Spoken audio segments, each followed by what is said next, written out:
Hello, my third grade friends, and we are doing our math review for week 19, day 1. And the first thing is always the same. We pick up our pencil and we write down our name. So hopefully your name is on your paper already.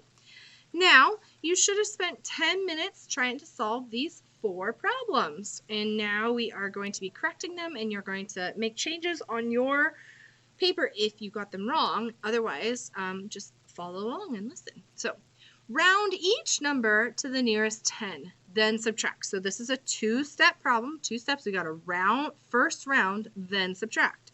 So if we are rounding to the nearest 100, then it's going to be our tens place that determines which direction we round, okay? So ultimately, because there are 2 zeros in 100, right, we should have this number should be ended with 2 zeros, and this one should end with 2 zeros. So the saying is 5 and above, give it a shove. 4 and below, leave it alone. So 0 is 5 and above. Nope. So it's below 4. So we are going to be rounding down. So I'm going to round down to 700, and you notice 2 zeros match the 2 zeros. Then I'm going to put a subtraction line, and I've got to also do this one, 597, and what is it going to round to in the hundreds? Okay, so 5 and above, give it a shove. Well, 9 is above 5, so that means it's going to round up, so 597 is going to round to 600. Then the second step is asking us to subtract. So if you notice, I just set up my subtraction problem in standard algorithm form. So 0 minus 0 is 0. 0 minus 0 is 0. 7 minus 6 is 1. So the answer is about 100. Okay, 9 times 4. This would be 9 groups of 4. So if I skip counted this, I would skip count 9 times by 4. So let's do that. So 4, 8, 12, 16, 20, 24, 28, 32, 36. Well, that was 9 times 4, so 9 times 4 must be 36. 8 times 6. Well, I'm going to use my number sense right now, right? Because 8 times 6, I know that 6 is really close to 5. In fact, it's only 1 more than 5. And I know that 8 times 5, if I counted by 5s, 8 times, that would be easy, right? 5, 10, 15, 20, 25, 30, 35, 40.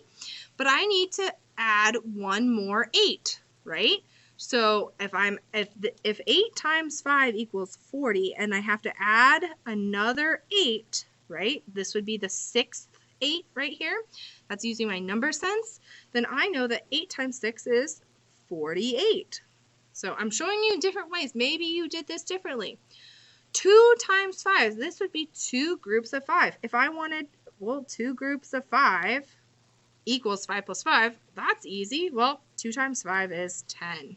So I solved these 3 different multiplication equations differently. Maybe you did it differently, and that's totally fine. However you did it, try to show your work. Okay. During the game, 36 players are sitting on 6 benches. The same number of players are on each bench. How many players are sitting on each bench? You know what? Sometimes word problems really confuse me. So I'm going to draw this out. I'm going to make this a drawing.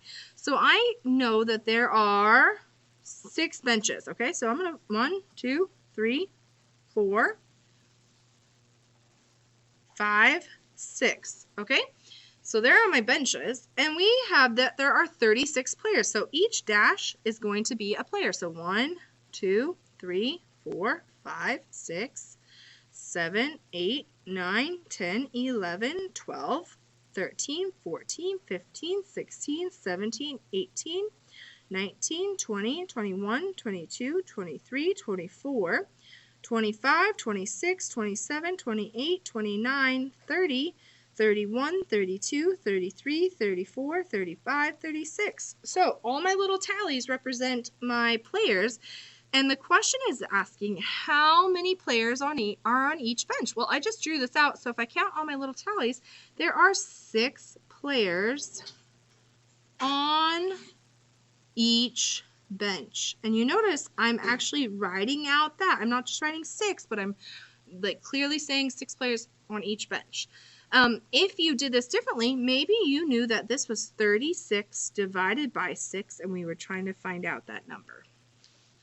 Okay, write a related multiplication sentence for 36 divided by 9 equals 4. Okay, well, remember that these all kind of relate. So we have this 36, we've got a 9 and a 4. So if we put the times and the division, we could even say 36 divided by, it's asking for a multiplication equation. My mistake. 9 times 4 is 36, or 4 times 9 also equals 36. It's really important. I just demonstrated what you're not supposed to do. I just assumed, so I need to make sure that I read that question really carefully so I know what my question is asking. So now that you've gone through it, please make sure you have corrections on your paper and get that turned in by taking a clear picture and turning it in on Canvas. Until next time, see you later.